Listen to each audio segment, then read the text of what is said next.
My name's Chris. And I'm Kristie. This is the Washing Up Podcast, and it was Nostalgia Week. Yes, tonight's episode was like sitting down in front of the telly on a Saturday morning, eating Cocoa Pops and watching She-Ra. Yeah, lots of... That was my nostalgia. No, what was your Saturday morning? What was my Saturday morning? Soccer? Yeah, it was. It was pretty much soccer. In later years, it became like, as soon as I got out of the whole, being a child and carefree at the grand old age of 8. Yeah. Mum... That's usually when it's over. Yeah, it's when it's over. In my mum's household it was, because that meant Saturday mornings became, let's dust and polish the whole fucking house. Yeah, we never did that. You don't have the smell of brasso as you're polishing the bullet-based frame and aeroplane statues your grandfather made in World War II. Amazingly enough, no. Just your house, apparently. Just my house. So Nostalgia Week is... Might be bringing back memories for others. Yeah, all the people who had World War II planes made for them. No, like my grandfather, out of old bullets, he was one of those people, and he made... He was one of those There was a few of them during the war, apparently, when you're doing fuck all, sitting around, because he'd go and set up the airstrips in Papua New Guinea. He didn't actually do anything else. Well, he did a lot. That's a lot. And yeah, he made like aeroplanes and a photo frame of my mum put a photo of him in it. I mean, it was a bit more likely that in like World War One, for example, there's some statistic that suggests that 50% of soldiers never fired their guns in World War One. World War Two was a bit different. Everyone seemed to fire their guns. Yeah, but World War One, most people never actually bothered. Well, why would you when you've got a bayonet on the end, or you're being gassed? Or you're being gassed. I love the way it's watching. You can't You're shoot being gas. gassed. You're being gassed, and you're like, you know what? Don't think I'll fire. No, you're like, what is this going to do? Someone tried it, and they're like, that didn't work. This is what people come to us for. Yeah. People come to us for World War One analysis on why people didn't fire through gas attacks. Look, if it wasn't for gas in World War One, I wouldn't be here in Australia. That's a long bow, but we're going to run with it. So anyway, This is Nostalgia Week, and I mean, look. We started with some clear nostalgia. Clear nostalgia. I also feel like we might have started with that because, it's going to be an interesting episode to discuss. We got some issues. I think it's fair to say we've got some issues. Yeah. I said last week, and we both said last week, that it was one of the best weeks I think Bake Off's ever done. Yeah, and we got the trade-off this week. We got the flip side of the coin this week. I'm going to say it straight up. I really didn't like this week. Look, I really didn't. And there's issues with it, and we'll go through it. And a large amount of the issues, I think, are structural. All right. Well, I'm here for Pav, and Pav is what we start with. So we'll talk about that. So now, I do like the pre-credit sort of jokes as well, where they're like listing all the things like Olivia Newton-John, you flaming mongrel. Yes. They're from my era. And Claire was obviously wearing a very bright sort of blue, pinky, everything, and Mel's all business in a blazer. Yes. Claire was essentially wearing the contact that all of us in the 80s were covering our books in. Yep. And Mel was looking like she was the extra member of client liaison. Yes, absolutely. And I'm here for it, by the way. She drove away in an off-white limousine. Yeah, went to go hang out with Monty. Anyway, you know what word made an appearance in Australian Bake Off this week? A lot. What? Whimsical. Whimsical? Now, is whimsy the same as nostalgia? I don't think it is. We need to ask Jude from Canadian, the Queen of Whimsy. The Queen of Whimsy. Like, is it nostalgia a form of whimsy? Can you have whimsical nostalgia? Or I mean, nostalgia seems to reflect this idea of a bit of whimsy as you go back in time. It's like remembering the halcyon days, or the salad days, or the Pizza Hut days, whatever you want to. I mean, I've never, by the way, got the, and someone will go, oh, salad days means, I know, I'm a historian.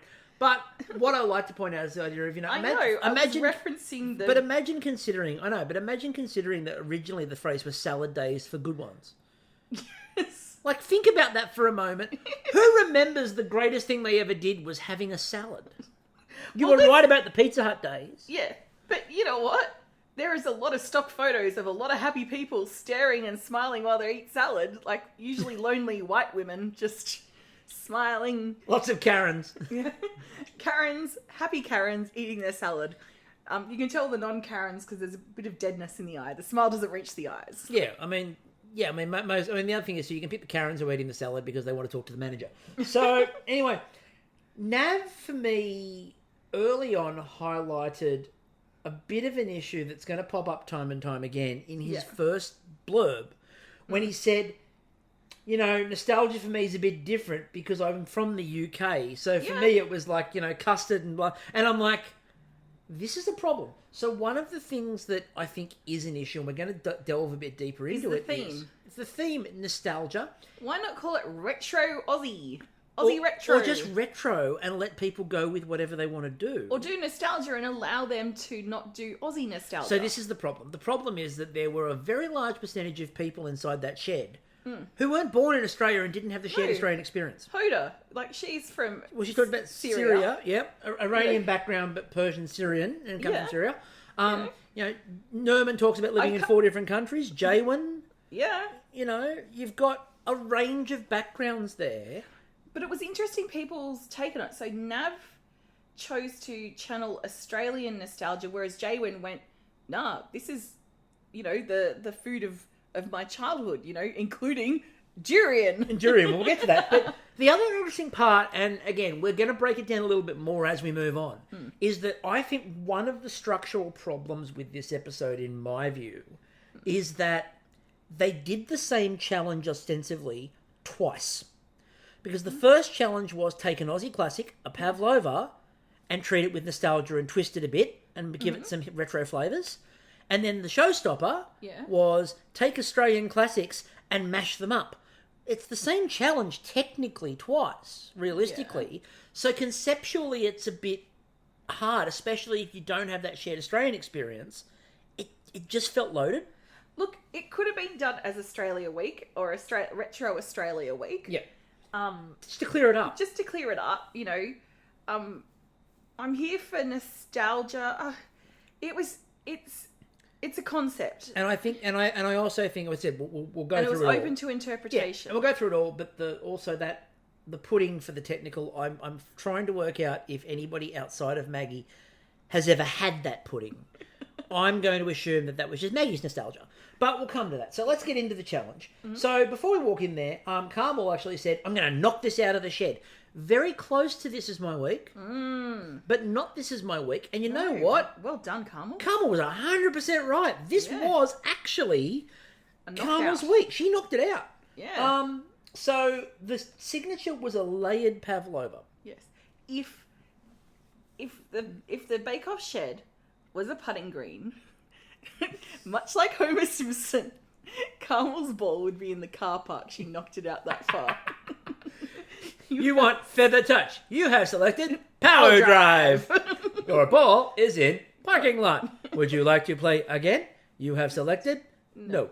So Maggie talks about what makes a good Pavlova. Now, what makes a good Pavlova to you? Comes out of a plastic egg. Exactly. Now, I want... So it's nostalgia week. So what I wanted to actually... Why the fuck are we making it from scratch and not pulling it out of a magic egg? So here's a you way can still get them. Here's a way you could have done this. You could even send them to friends overseas. You could have actually made them all start... Yes. With a Pavlova magic egg. And you have to make a Pavlova magic egg something bougie. I would have loved that as a challenge concept. And you know what I like about it is that it's the same base for everybody. Yeah. And then it is about flavour and design. Mm-hmm. And you could have run wild with it. Gone wild. Right. The other option is you could have actually got them to make something like, you know... And this is it's a broad concept, but run with me on it. Mm-hmm. You have to make a kit that would go with a Pavlova magic egg. But that gets even broader. I told you. It's actually baking then, because no, it's not baking. It's not baking, but as we've seen time and time again within Bake Off, who really cares? Yeah. Occasionally we do this. Occasionally we make it up. But I like the idea of you all get a Pavlova magic egg to start with. And that's your base. And go from there. Yeah. Because I think there's a lot that can be done with that. So, like, you know...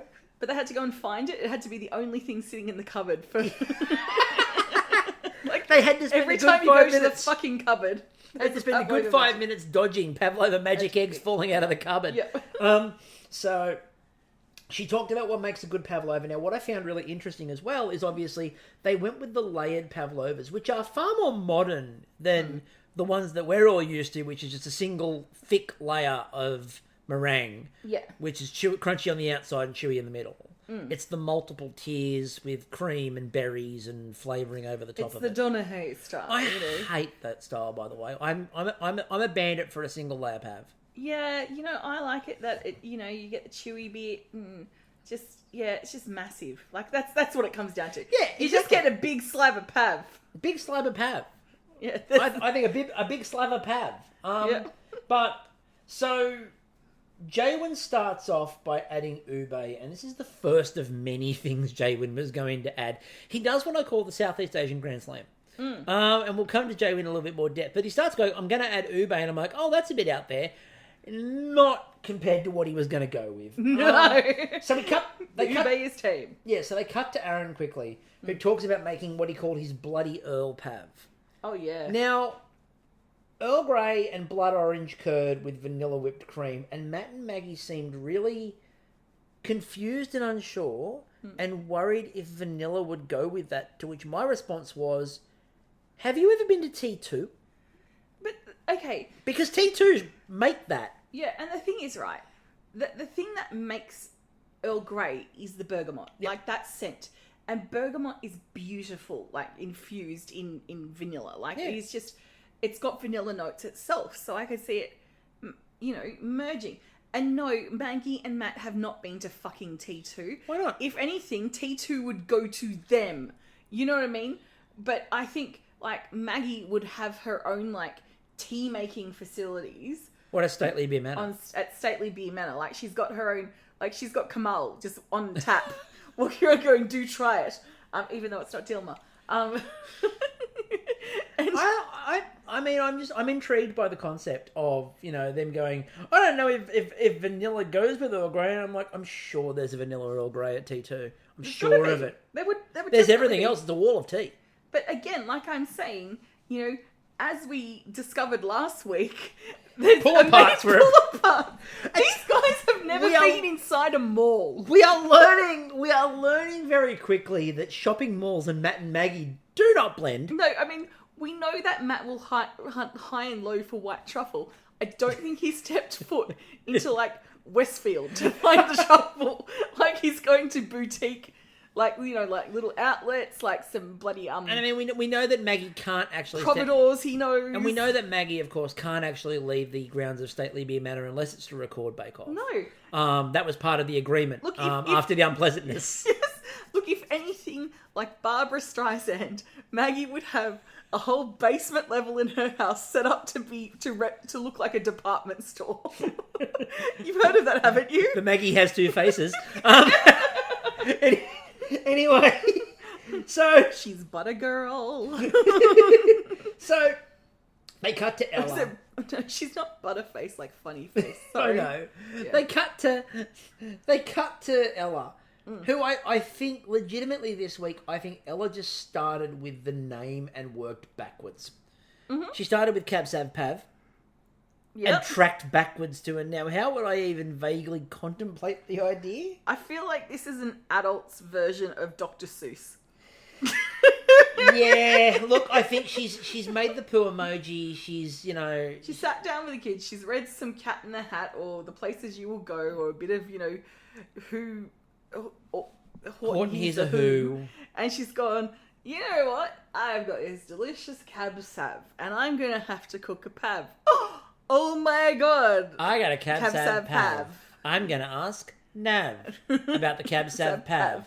I wonder if, here's the other thing too, could this be a little bit like, Regurgitator, of course, had a massive hit with Kung Fu Sings at the Cab Sav Pav. Dum, dum, with the Cab Sav Pav. Dum, dum. It's the Cab Sav Pav. It's very much middle white middle class, Oh, yeah. bougie. And I love that idea of, like, this sort of regurgitated generation coming up and going, we've got our own version of this shit. Oh, yes. Exennials just going for it. Yeah, Exennials just partying with the Cab Sav Pav. Mummy, Daddy, what are you doing? I'm partying. Cab Sav Pav. So, Jaywin... And I mean, it's really funny because, like, Jaywin then went with I mean, you could argue it with the Cat Empire because he made Halo Halo. Hello. It's like she's the hottest 100. It's Australian Music Week. Australian Music Week. We hit Australian Music Week here in the shed. But no, Halo, obviously. As long as we end with the, like, you know, if the winner had just pulled out fucking Wiggles.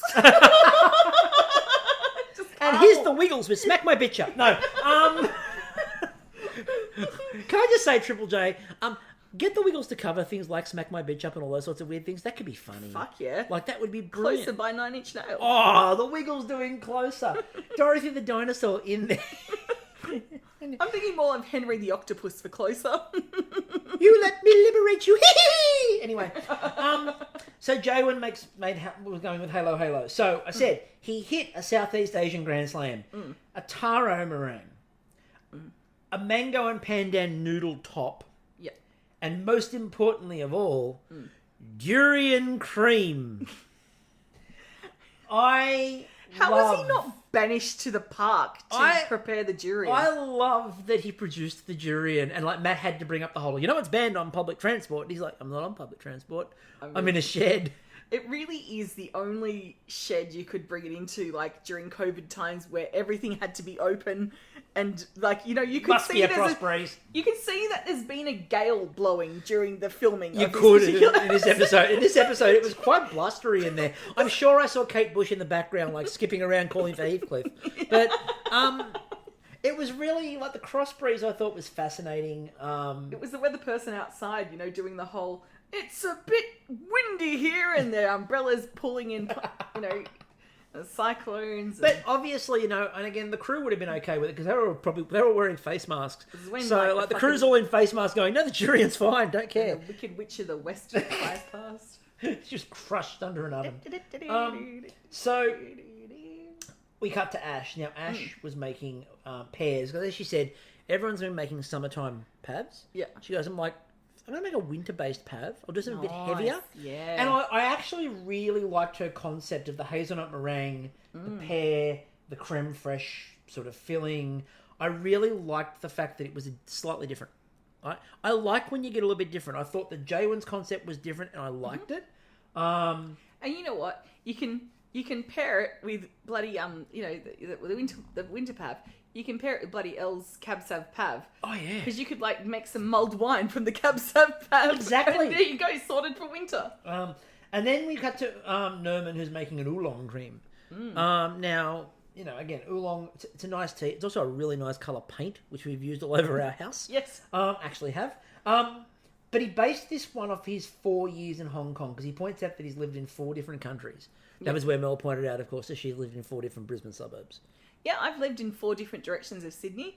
I've lived in the south, I've lived in the southwest, I've lived in the west, and I've lived in the inner west. There you go. There's 4 different areas of Sydney, and there's some areas I will never live in. Exactly. I think I'd be excommunicated if I moved to the northwest. Yes, completely. The fact that you can still get anywhere near the Shire is interesting. I was born there. I know, but you've got to pass. Yeah, I do. When you go over the bridge towards the Shire, like the detector doesn't go off for you. It goes off for me. It's like when you see lambs being born. Like when we were watching Clarkson's Farm, right? And they could trick the other. So one ewe had twins or triplets or some shit, and another ewe didn't have. Only had one. So when its one came out, they took this triplet and they'd cleaned it from its other mother, and they literally dunked it in the like lamb juice. And tricked it into the thingy. So, like, I'm covered... Matt Moran is listening to this right now going, really? Lamb juice? Go on. You know you call it lamb juice. It's jus. Anyway. In the jus. So, like, I go in the Shire and I've got the right scent. You do? Yeah. Whereas when the detector goes off for me, it's like, you know... Yeah, it's like... The Shire police all turn up. I get the not from here alarm that goes off. I have mentioned, though, and it's way off topic, but like we're ever on topic, and I have mentioned one of my funniest things I've ever heard in my life was in the Shire, as I walked across the park in Cronulla, and the 2 girls sitting there were eating, and one looked at the other and went, "Do you think there's a McDonald's in McDonaldtown?" And I lost my shit. One of the funniest things I've ever heard, and she was being as serious as a heart attack. So... Look, I wonder if they're the same two girls. Sorry to continue on with Shire girls. Like, you know, there's a lot of lovely ones. So I was on the train, on the waterfall line train from the Shire, and there were two, obviously Shire girls behind me, and they were discussing hardcore politics. Like, this is the late 90s, and she's like, oh, you know, I feel really sorry for that Wiki Marbo guy. Is this a Shire girl I see before me? Anyway, so Nerman was making his, based on his time in Hong Kong, so lychees and ginger strawberries. Yeah. Oh, just looked incredible with the oolong cream, but obviously there were a few issues, and we'll get to that in a moment. Nav was making strawberry, basil, and lime. Now, we've seen a basil pav before. It's not unusual. Basil and strawberry, not unusual. The lime, again, might be an interesting blend with it. But it's usually because when you serve the strawberries and basil, you usually put, like, the balsamic vinegar on it. Yeah, usually a balsamic to cut through it. With the you know what you should have used? Yeah. Some verjuice. You could have used some We'll come to that. Because guess what, everybody? Drinking game time. Verjuice. We finally got there. Fuck this Vinicotto bullshit. We finally got some verjuice. Although we did get Vinicotto too. Yeah. We then cut over to Ella again because it was time for a Tony Martinism. Ooh, Ella's boozy plums. Then they cut back to Hoda. Now Hoda had an adventure. And when I say had an adventure, I mean quite literally she spent the whole episode walking around the shed. It started in this, it got really intense during the technical. Yeah.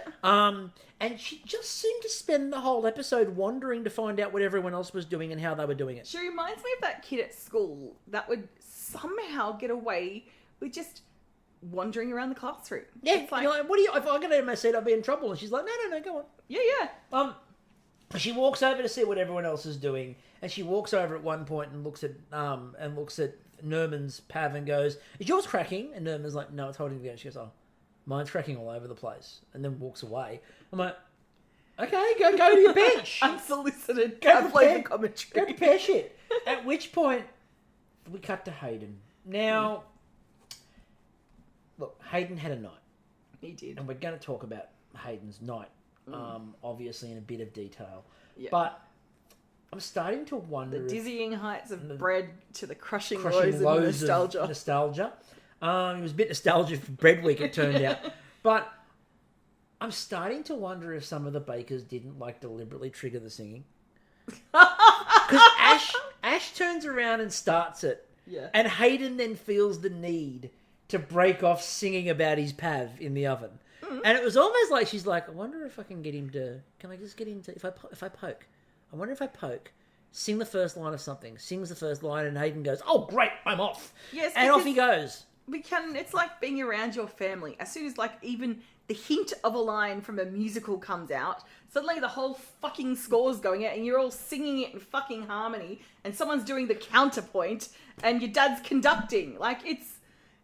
You musical theatre people... You just have to sing, or I don't know, you pop a musical theatre artery. So Hayden was making, his one had a berry syrup. There was raspberry as well on top of it. And at this point, Claire comes over to talk musical nerd, at which point Hayden decides to just talk about Star Trek Discovery. It's like you had it perfect in there with Claire Hooper. Just go with the musicals. Yeah, talk musicals. Suddenly, I like Star Trek Discovery. And even Claire was like... Nah, it's too much, mate. No, she's like, fuck you, Star Wars all the way. See you later, Trek boy. Then we cut to Carmel. That's what I would have said. Then we cut to Carmel. And we cut to Carmel, who's doing she's doing Vinicotto. Now, she went mascarpone cream and the Vinicotto figs on the top. And I do want to call out the bunny apron. Yeah, so Love the bunny apron. Yeah, I reckon Coco sewed it for her. Oh, I reckon. Well, we're gonna get our update later on, so we'll keep that powder dry, people. Go back to Hoda, who's now at her bench. Thought of another Coco. Coco Chanel.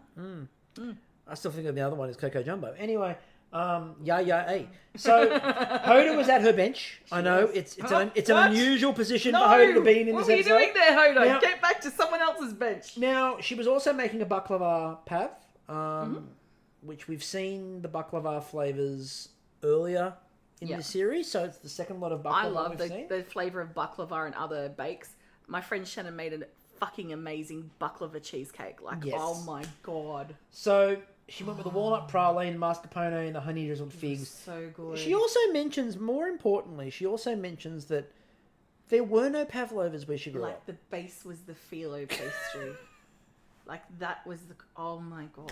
Anyway, there were no pavlovas where she grew up. So she's making something which is nostalgic, but not nostalgic for her, because pavlova wasn't a thing. Funny that. I did also neglect to mention at the start of the episode where Mel talked about the history of the pavlova. And, of course, pointed out that it's Australian. And, yes, if you're in New Zealand and you're watching it, it's Australian. It's Kiwi. We all know that. Anyway... Hayden believed that he could hide the cracks with cream. Which means that we should be pronouncing it Pavlova. Pavlova? Yes. Yeah. Choice, bro. Hayden thought he could hide the cracks with the cream. Now, this is very Tom in episode 1, that I can hide the divots with cream. No. Did he not learn? No, he didn't. Clearly not. And we cut back to Norman again, and he's trying to pipe it, and it looked like he was piping oatmeal. The curdling in the cream. I felt so bad. It's like, oh, that curdled. Look, ceviche cream is not what you want, You don't want to just, lime cure your cream.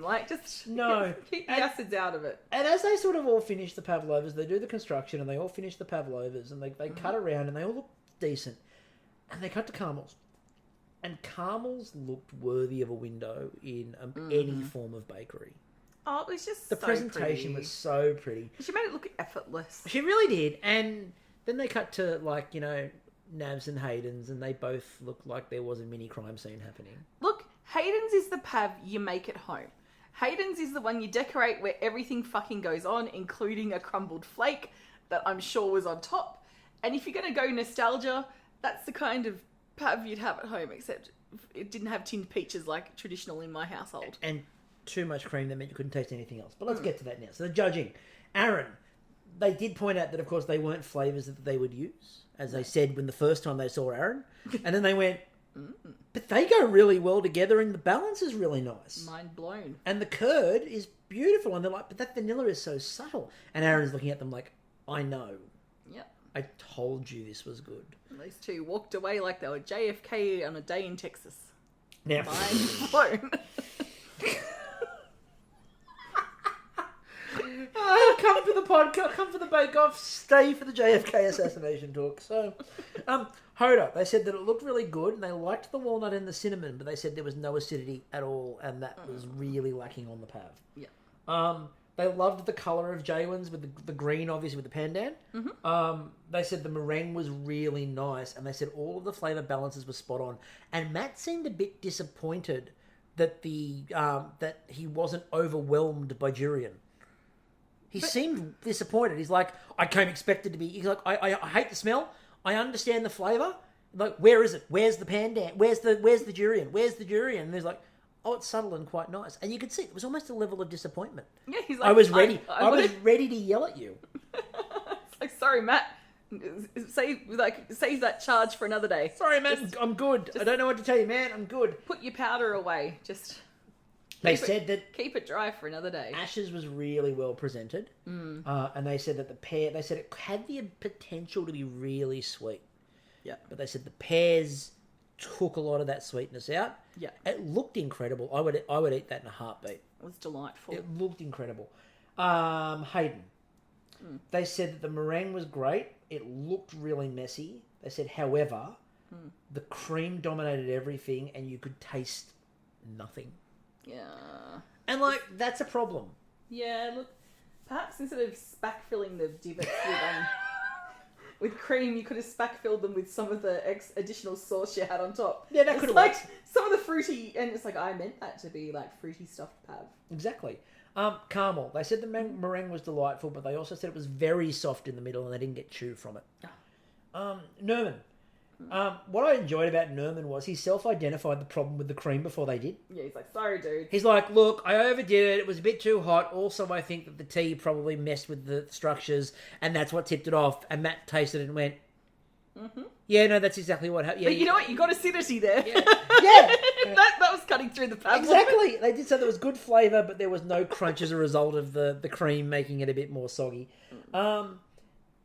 Now, with Nav, they did say that it wasn't the greatest presentation, but good shape. They said now this is where the weirdness started. The flavours were good, but they didn't quite understand the combination of flavours. And I'm like, okay. But you guys are both, one's a professional restaurateur, the other one's like Australia's beloved cook that has tasted everything the world has to offer. The combination of basil and strawberries, but with balsamic vinegar, has been around for ages. So I can see why Nav decided to do lime instead of balsamic vinegar. Maybe he should use verge juice. Verge juice. Verge juice. I know think this is Sorry, I've been on the verge juice tonight. Yeah, she's in the bottles. But I think it's a really intriguing. I think it was a really intriguing comment too, especially since they just told Hoda off for not cutting through.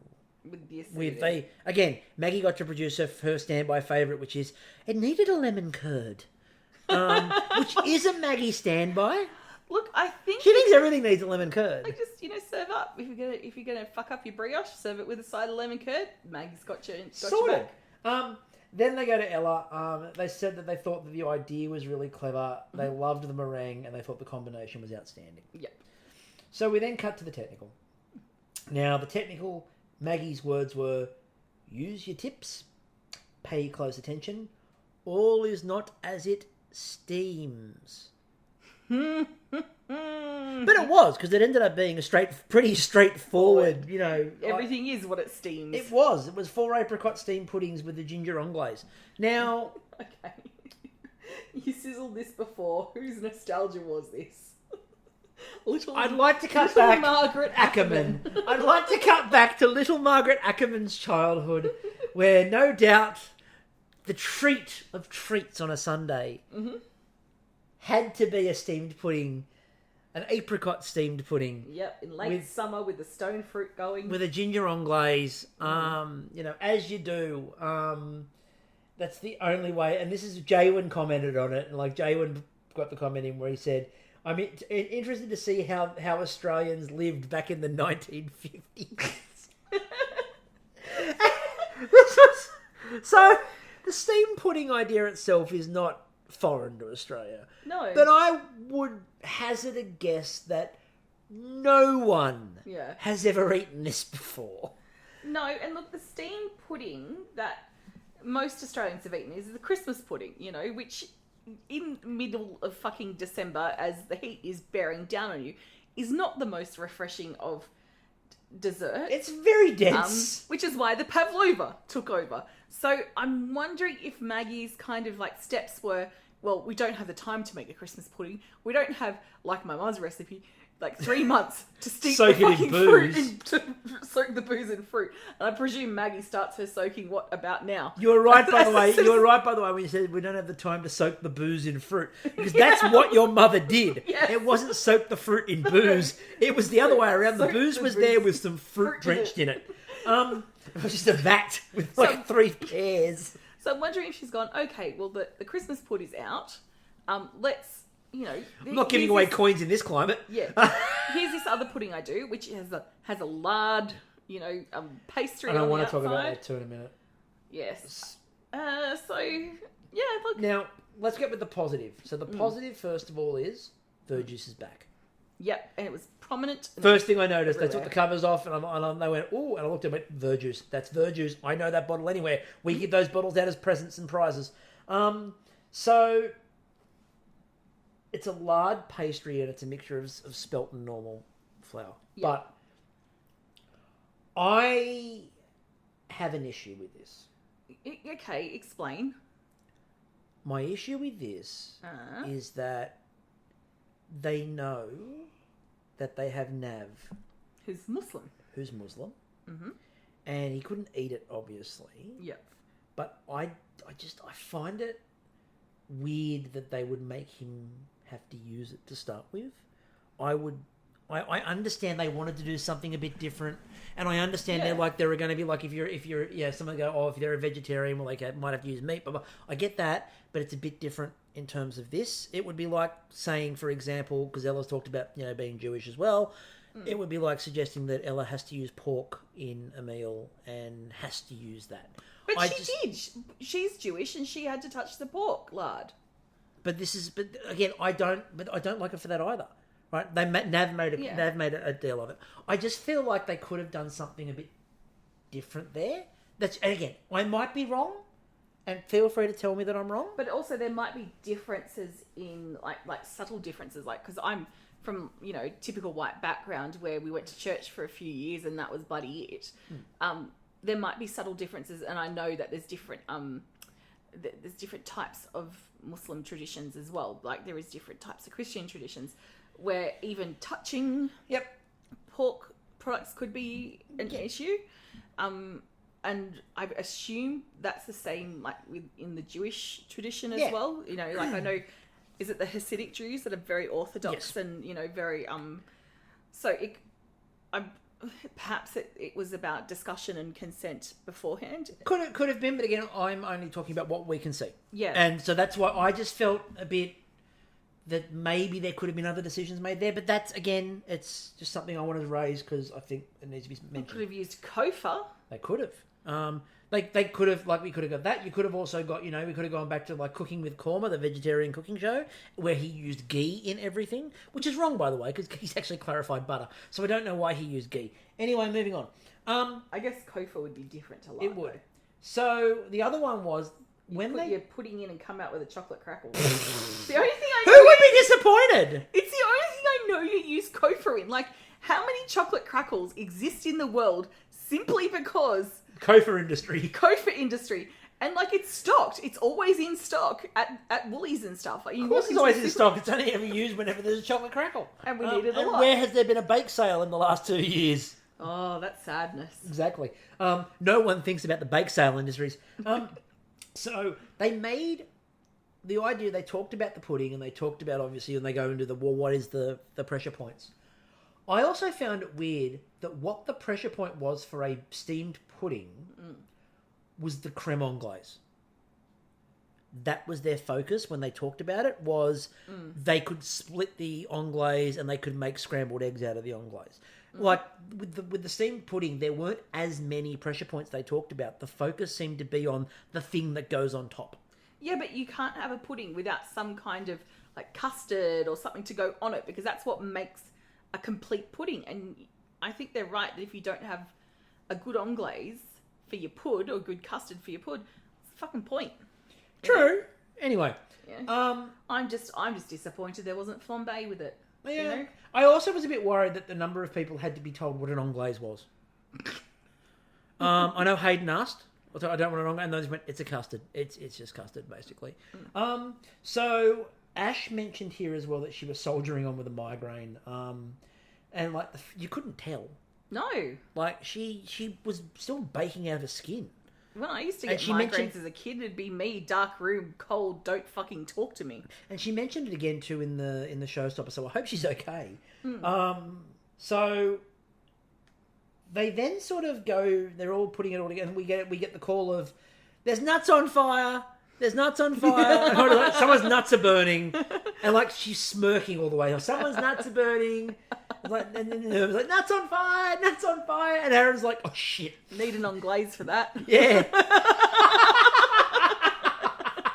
So Aaron had to take his nuts out. Sorry, Aaron. At this point, it's time for Australia's favourite segment. Ladies and gentlemen. Yeah. What's up, Carmel? So, answers from last week, because we also have to talk about the idea of what happened last week, because Carmel answers. So, my question last week was about mobile service. Yeah. What sort of phone plan and mobile service are the rabbits on? The answer was, Coco is 6 and Ponchi is 2. No mobile phones. Every night when I get back to the hotel after filming, I called my husband and then we would chat, and then it was time for bunny FaceTime. Aww. He put the mobile phone to the floor and I'd call them over and they'd run over and nudge the screen. Aww. So apparently they also bake. Oh. So this is something that's going on as well. They also bake. Oh. I do want to give an assist. Do they make Welsh rarebit? I do want to give an assist to Jaywin, by the way. So Jaywin sent me an answer to What's Up Carmel. And Jaywin's answer to What's Up Carmel was, I don't quite know what service they're on, but I'm quite sure it's Hoptus. Yar! Someone should be keelhauled for that one. So this week, What's Up Carmel comes to us from the quote where they asked, so is there a bit of a hierarchy developing here inside the shed? And Carmel's like, yeah, I'm the mother. And they went, who's like the silly little boy? And she just didn't stop and looked and went, Nerman. So my question, Carmel, for What's Up Carmel this week is, how does Nerman compare as a child to Coco and Ponchi? Right? How does he compare to Coco and Ponchi as a child? Mm-hmm. Who is better behaved? Right? Who is more likely to clean up after themselves? Who makes rounder poops? Who makes rounder poops? If you know the answer to that, we've probably got other problems. But anyway, that is this week's episode of What's Up, Carmel? So, we're going to come over to Teacher Talk because Aaron and Mel are having a conversation. Did you know wombats make square poos? Yeah, amazingly enough, I did, which is terrifying that I know that. That's also for our international listeners. Something for the international audience to ponder. Just go and imagine a wombat with a square poo. Anyway, also, by the way, if you are overseas and you're wondering about wombats, never hit one with a car. No, they hit you. Yeah, you hit a brick wall, they will wander off and they'll be okay, and the car will be wrecked. Yeah. Much like kangaroos, same thing. So they cut over to Teacher Talk because Aaron is talking to Mel, and they're both talking about being teachers, and they're like, "Well, I'm Mel's like, I was a drama teacher. I know, me in the theatre." And Aaron's like, "Oh, English and drama and the humanities." And I'd like to pause for a moment, Aaron. I have a position, and I need a humanities teacher. I need a humanities teacher. So if you're willing to move to Miscellaneous City, let me know, because I can really do with one at the moment because we're very short-staffed. Look, you never know. Desperate times call for me hitting up bakers. Anyone on the podcast who lives in or near Miscellaneous City or willing to move. If you're willing to move to Miscellaneous City and you're a humanities teacher, I'll take you. I'm really good with that. So I could really do with the help. You really can. Speaking of the help. Okay. Stop fucking helping each other in the technical. Oh, okay. I thought you were going to do an update on South African Bake Off. No, that's the help, and we're not talking about them. I'm over it, guys. I get we're all friendly. I get we love each other. You can help each other in the signature. You can help each other in the showstopper. But at one point, it literally felt like, first of all, Hoda was going bench to bench to bench to work out how to make all of the different elements. Mm-hmm. Then you had another bit of circling, and Ella was going around asking how to make all the elements. Mm-hmm. Now, the technical is supposed to test your understanding, skill, and ability of baking techniques. Yeah. That's the point of it. It exists to be something different. They leave things off the recipe, and your idea is, can you fill in the gaps, and do you understand technique? But we're not bringing in people who are, Michelin star chefs or patisserie experts. Like, these are just home bakers that have come into the shed and they're learning something new. So technically, during the technical, if they're going around skill sharing what something is, it's not like they've had zillions of years to practice it. This is a skill that they're picking up on the fly and showing if they can achieve it. So I can see that point. Yeah. My counter argument to that is that if you go around and literally, I'll give you an example of this. So if you're in a classroom and you're doing a test, right? And you're doing a test and you don't know the exact question on the test, but you understand the basics of what you're talking about. Yeah. Right? You can't stand up and walk around the room and read everyone else's answers on the test and come back and write your own. It's the same sort of thing because they understand, the idea is supposed to be, do you understand the basics of how to do this? Yeah, but Bake Off is not a bureaucratic education system that teaches a narrow set of skills in a narrow set of ways. And this is no disrespect to your teachers. It's just because the system has, finite resources and this is all you can do and a syllabus that you have to deal with. This is Bake Off. This is real life. These are adults, These are skills that they don't need to take with them. And I disagree that you shouldn't be able to talk during a test because quite fucking frankly, in real life, you don't go, oh no, I don't know this. What will I do? Oh, well, I guess that's it. I won't find it out. I won't talk to other people and share our knowledge. In real life, you don't have 4 hours to make a pav. Yeah. But we're not making a pav. No, they had 2 hours to make a pav, and they've got 2 hours now to make a pudding. And, you know, when you're making a pudding in real life, if you've never done something before, you would just Google. You'd call your mum or someone that you knew that's made a pud. Just give old Maggie Beer a call. Hey, Mags, can you fly over in your Maggie copter and just talk me through this? And it's not like they're going to an expert. They're relying on each other. And yeah, they could refuse to share the information. They could share dodgy information. They could... And again, my personal opinion, apparently not yours, but my personal opinion is it makes the technical redundant. No, it doesn't. It really effing doesn't, because they've had no chance to practice it, and they've got to perform these specific techniques in a given time to produce a specific outcome. But that's the point, because the first challenge and the last challenge are the ones they can practice as long as they bloody well want. Yeah, but... There's one different. Yeah, but this one... No, this is...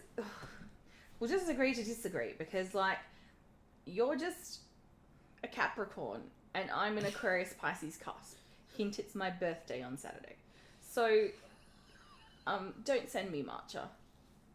No, definitely don't send a matcha. Profiteroles are cool. So we cut to Aaron, who asks... Work. We cut to Aaron, who asks a question we've all asked in our life. How does one seal a pudding with water? I don't know. I'm not an alchemist. We've all asked that question before. We've all had that question in our life. This sounds very hermetic to me. Just... How does one seal a pudding with water? Or then Hoda again is walking the kitchen seeking a lot more advice. Then everyone goes around and does it.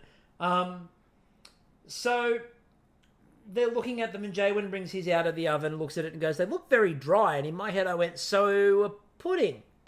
Because that's what a pudding looks like. Really fucking dry.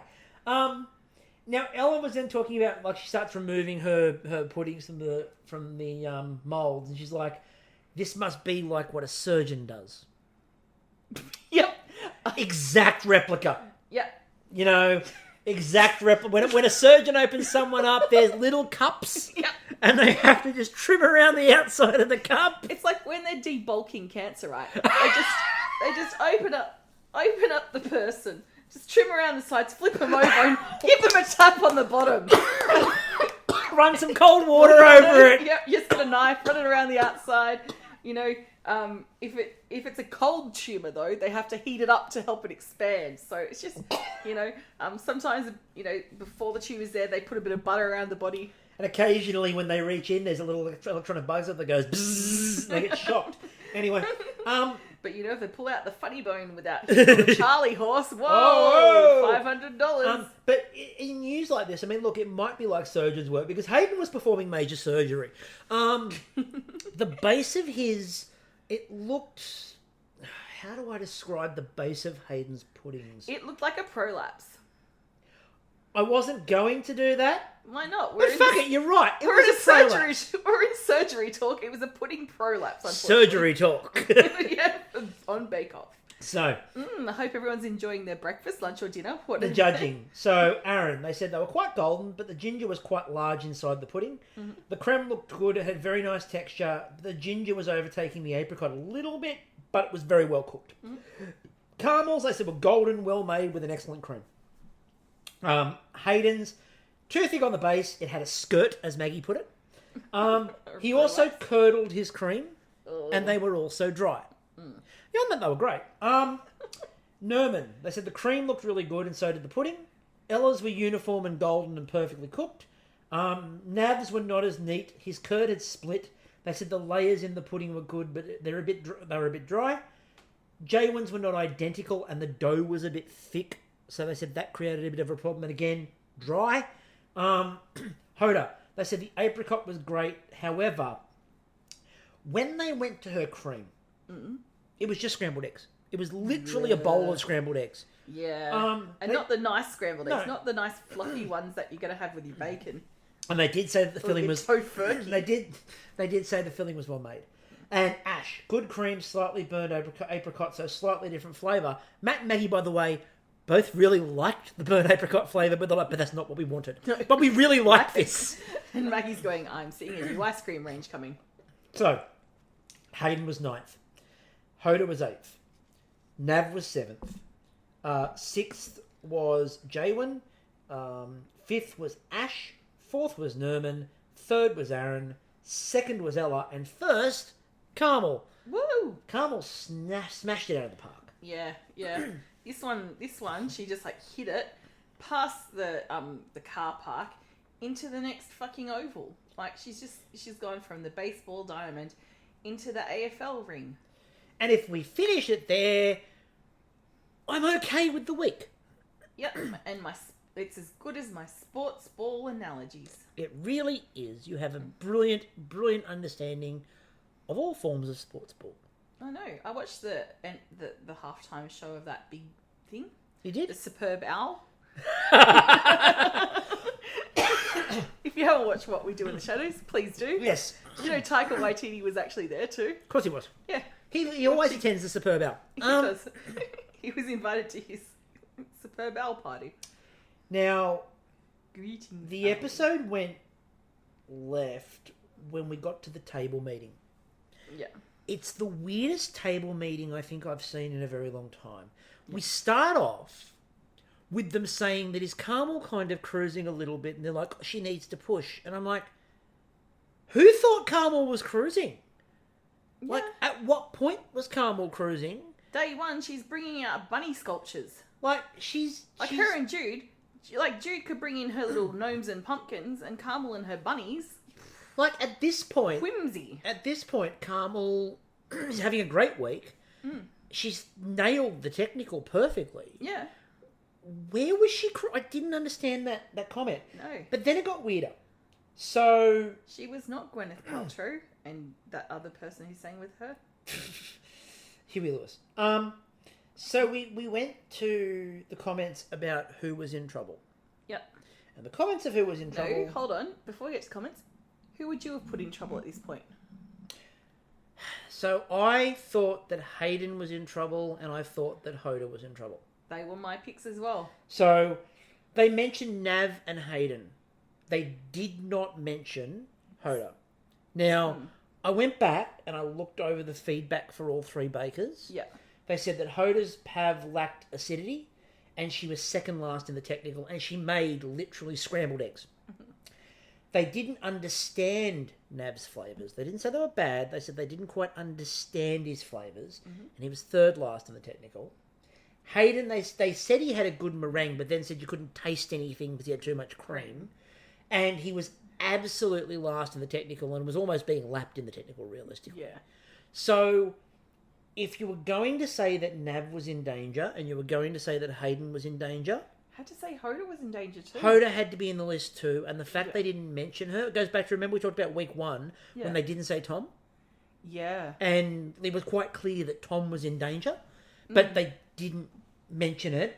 I thought the same thing happened here, where for some reason we went Nav and Hayden, and we didn't mention, and this isn't against Hoda. No. But just looking at the evidence of what was in front of us, if Nav was in trouble, Hoda was in trouble. Look, the bakers are just doing their job of being bakers. What we're analysing now is the judging and the analysis. The judging and the structure. And this is where the structure kind of, for me, fell in a heap. Yeah. So the last part of this episode was reinvent an Aussie classic from back in the day. And that was the term they used, and they talked about it could be from your childhood, could be something you remember from when you were younger. And once again, I'm looking at it and going, there's a large percentage of this shed wasn't born here. Yeah. Right? Has come from somewhere else. And look, you could have given it a bit more defining. So, like, as I said, the word nostalgia is a little bit harder to apply in this context. Yep.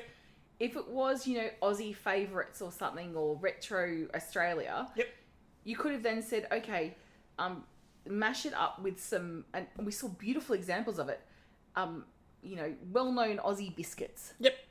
And if you really wanted to go nostalgic, you'd do a honey snap. You know why? Because they don't fucking make them anymore. And Arnott's, if you're listening, put them back in. But this is the thing. So I think it's my birthday and you want them back.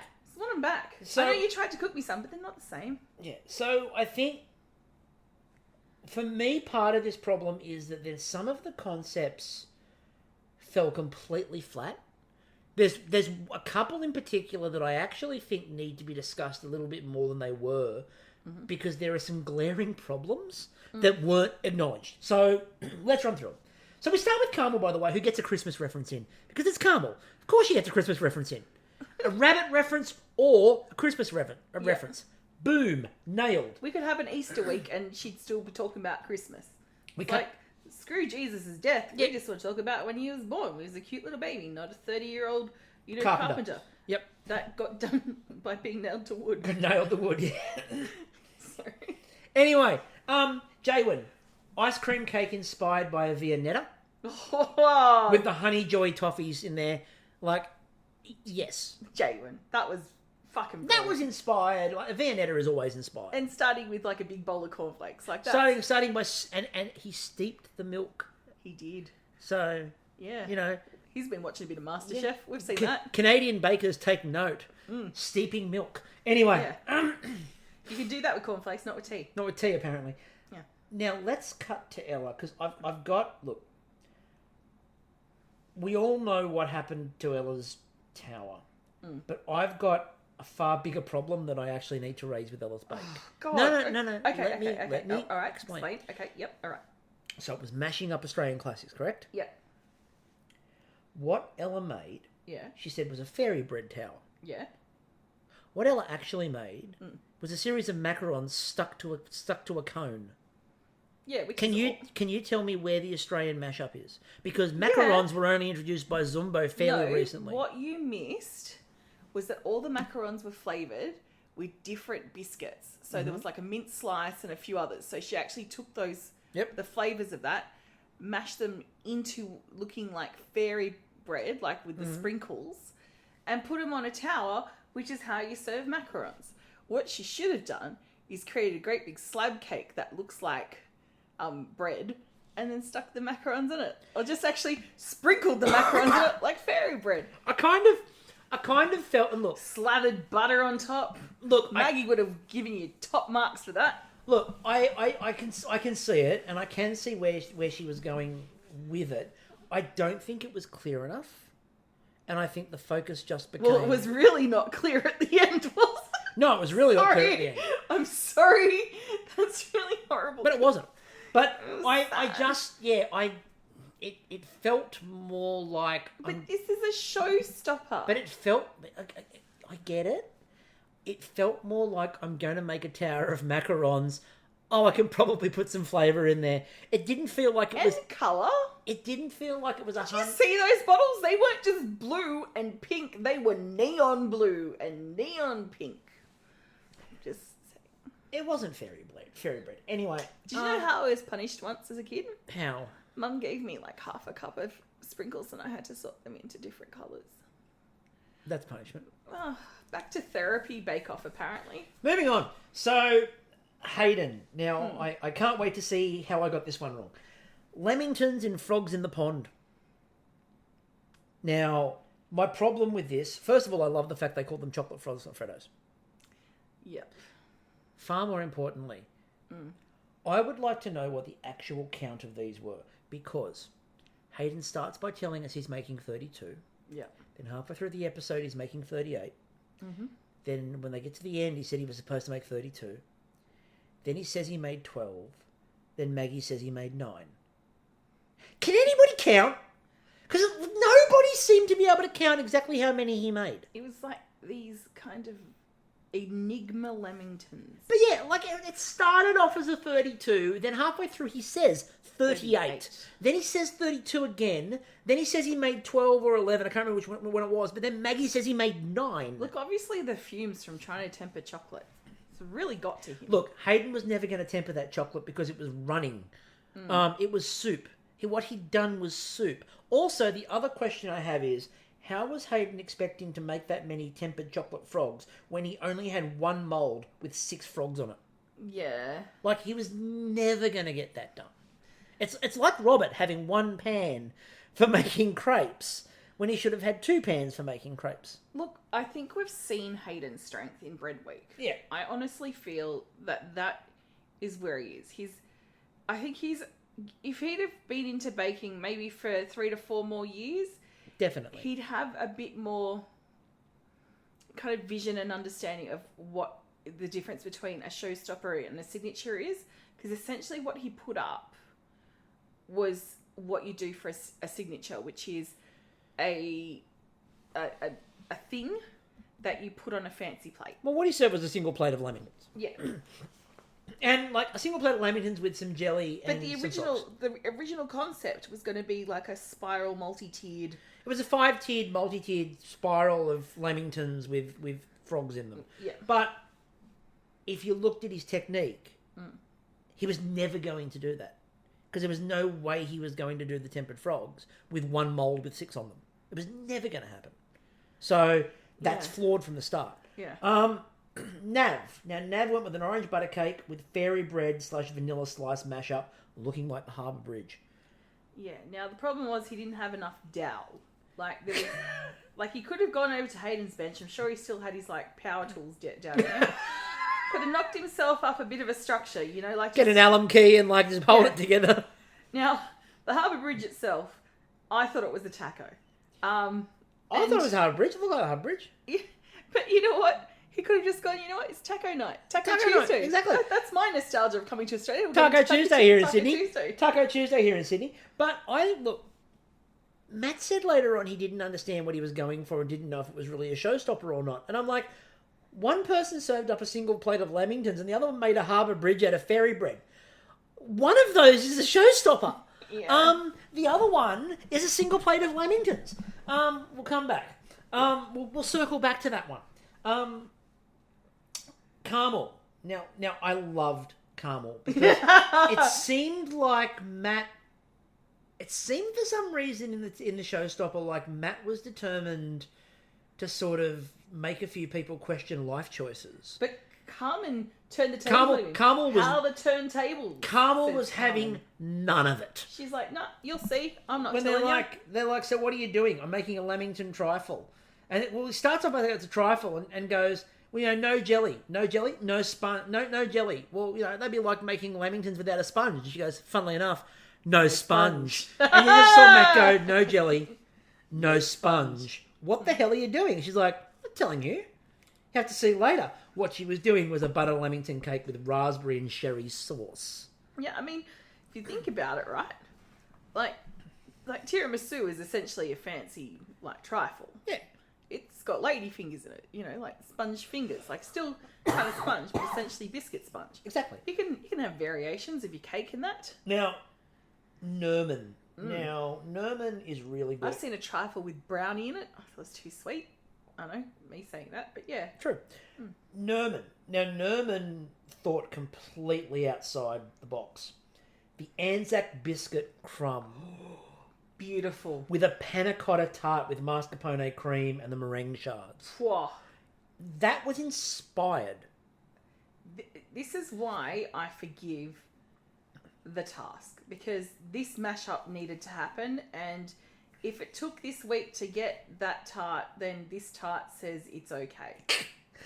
Aaron was going with a vanilla sliced gatto, which was, most importantly of all, Wagon Wheels. Oh, it's the Wagon Wheel. And he was making the Wagon Wheel. I love Aaron goes, he goes, when I went to school, if I had one of these in my lunchbox, I knew it was going to be a good day. I know. 50 cents at my school canteen for a Wagon Wheel.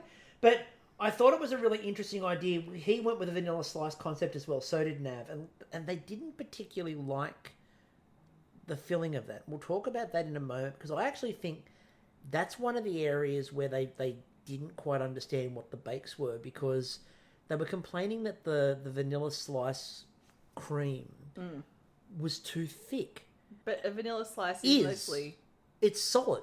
Yeah, but the difference is, right, instead of having it between two other soft textures, it's between crispy pastry, so you can get away with that. It is, but when they're talking about the texture they're going for and saying that's what they're doing, they said what they were doing up front. They talked about it. Yeah, but obviously the execution wasn't what they were hoping for. Now, Hoda. Hoda went with 4 layers of Lamington cake with cherry truffles and a cherry layer in place of the jam layer to make cherry ripes. Now, again, a question I'm going to ask. It's a question. It's a genuine question. Do we remember in week 2, Biscuit Week, where Tom got smashed for Biscuit Sputnik? Yeah. What did you do for 4 hours? Yes. Hoda basically made 4 sponges. Yeah. And a layer of cherry and coconut as opposed to a layer of jam. Yeah. Yeah. Right. My question is, it had the hype, but is it a showstopper that made use of the time? And it, for me, and again, I know there's the cherry layer and it's the cherry ripe thing, and people will talk about that. But for me, it just looked like a Lamington cake, which you can buy. Yeah. They exist. They're a thing. Yeah. So I looked at that one and I just sort of thought, is that a reinvention or like a mashup, or is that something that really exists with just a cherry ripe layer rather than jam? That's my question. Had the truffles as well. It did, but that's decoration on top. Yeah. That's again, it's a question. It was also like elegantly executed, so it could be that deceptively simple look when it's. Can be. The other thing was when they get to the judging, the comment that Maggie made about it was that the chocolate didn't sink into the sponge at all, so it was very dry. You didn't get the moisture. Yeah. So again, I think a lot of people struggle with the concept. What I'm sort of getting at here is I think the concept was a difficult one. Yeah. And I think the other problem with it is that, I said, it's very similar to what they did with the Pav. Yeah. And so you're doing 2 things that are similar at once, and that's your One issue. thing I will mention though is Hoda said a Lamington is what she got when she first came to Australia, and I'm like, I'd like to think that you get a welcome Lamington. Like, that would be cool. I know what our government really does, but it would be nice if like people who are immigrating to Australia or being refugees to Australia weren't locked up, but instead got a welcome. Yeah, like instead of putting them on, say, somewhere like Christmas Island, it's like bring them to us, give them a Lamington, somewhere to live, let them feel safe and part of the community. Crazy concept. I'm gonna platform it. You should. Next election. One of my favourite comments. One of my favourite comments at this point, by the way, was when Claire turned around to Matt and said, we all love a Lamington. I mean, look, yours might be $50 at your restaurant, but we all like a Lamington.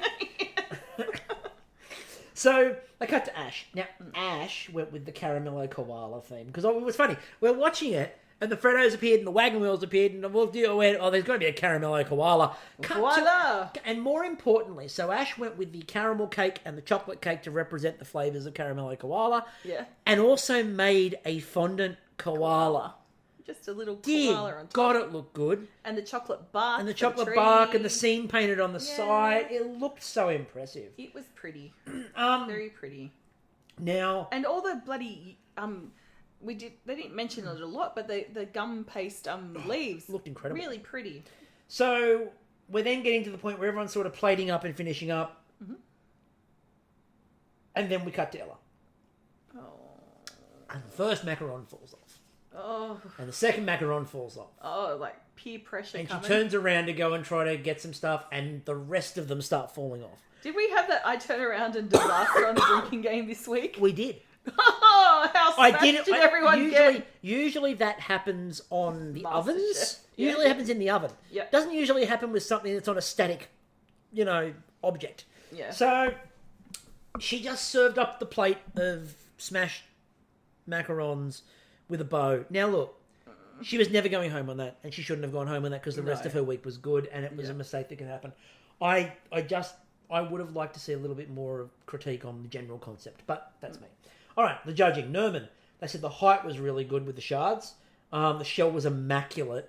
And Matt went on a bit of a journey. He's like, that tart is perfect, and the wobble on the panna cotta. Coming to Aria near you. Yeah. That wobble was like my boob. It was. It was very Nigella-esque in its presentation. Now, this is what they said. Hayden promised 32, delivered 12. And he admitted it took him 2 hours to temper 12 frogs. And this is another thing, is what did you do in those 4 hours? Yep. Because... And what would you have done in those 4 hours? Because it was essentially a Lamington with a hole cut with a little bit of jelly. Jelly pudding. And he didn't go with green jelly. He went with port wine for the flavour, so it wasn't even a pond. No, it was Period. Period or a boozy pond? No, it was a frog in a period. Anyway. Oh, come on! You can make the crude comments, but I say frog in a period and suddenly, No, because I'm going, no, it's port wine, so obviously it's a drunken frog. You know, it's a French frog.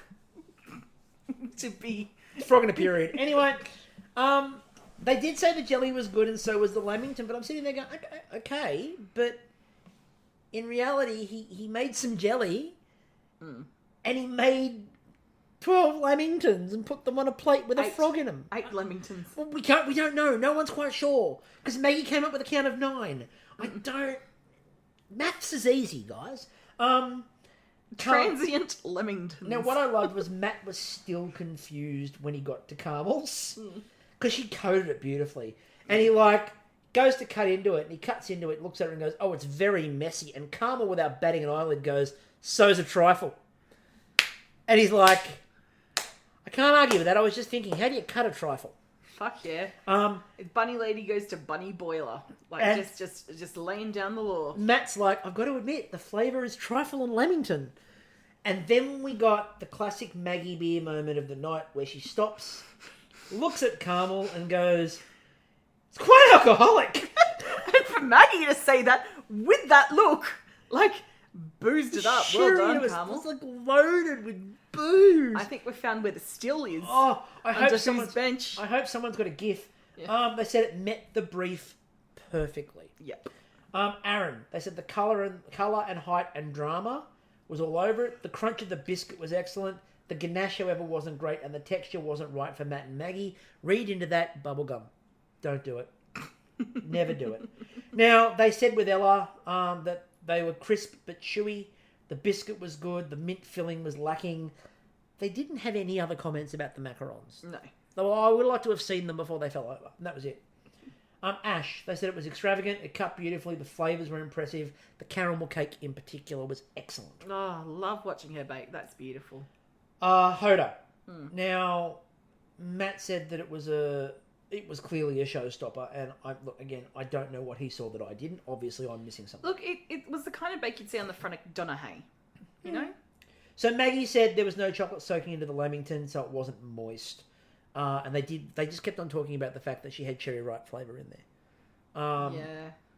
Now, Nav, they said it was whimsical, but they went, there's flaws in the construction.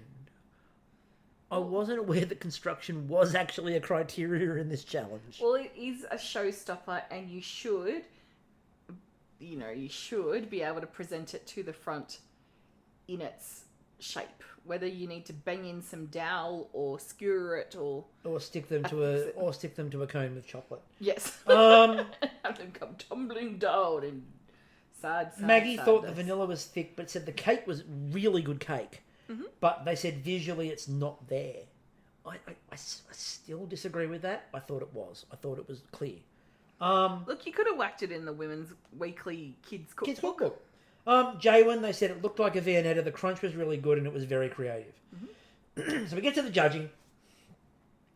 And Carmel is Star Baker. And that was so clear. Oh. Carmel had an amazing week and I was so thrilled for both her. In the bakes and in conversation with Matt. Clear Star Baker. Yeah. Then they got to the sending home. Now, I have a very, very, very clear view on this one. I'll say this straight up, they got it wrong. Hayden should have gone. Hayden should have gone. Yep. But as we've seen in the week that Tom went home, it seems that if someone's had they're not just judging it on that week, they're also judging it on what they've seen. Which is not how they usually go with this. They don't usually go Star Baker the week before doesn't save you the week after. That's true. We've had the Curse of the Star Baker. Yep, we've had the Curse of the Star Baker. We had the series where, the Star Baker went home the next week every time. So, Star Baker's not supposed to save you. And Hayden and again, not a shot at Hayden, No. but he was amazing in Bread Week. We said that straight up. It was very well deserved. That is his But wheelhouse. Hayden had a week 1 that was a bit weak. Yeah. He had a week 2 that was very weak. Yeah. He then got Star Baker in week 3. His week 4 was then very weak. So should have been Hayden. I think even if you do it on a count back, yeah. I think the Star Baker shouldn't have saved him. And again, it's not an anti-Hayden thing. No. I'm just looking at it, and I felt Because I don't want him to go because of the singing, but his bakes aren't. I don't see the potential for him to go on. Whereas with Nav, he's been quite strong and solid. Yeah. Throughout the whole. And I mean, look, as I said, and then Nav sort of set out at the start that other problem we talked about, which was, he wasn't born here. He didn't grow up here. He's making these mash-up bakes without actually having that cultural background to start with. Yeah. And I mean, he's got the UK stuff and he's got the Afghani background. So he's got 2 different backgrounds going. Australia's a far more modern thing for him. So I thought that was, I genuinely think that was wrong. I think the other thing is if you'd flipped the first and the third challenges around and done a Lamington, maybe do it as a Lamington for a signature and a show-stopping Pav. Yes, but the problem is they've done the Lamington in Series 2 and the Pav in Season 3. Yeah. So they've done those bakes before. So my problem with this week is structure. I think the structure, the general idea of doing a nostalgia week, as you said, is not bad. I just felt like the structure was off. It just needs to be thought through a little bit more about how it applied to the people in there. To the bakers and how it would look. Yeah. To the bakes. But look, if I was making the decision, I would have said, sorry, Hayden, you're brilliant at bread, but I just haven't seen the potential in your baking. And,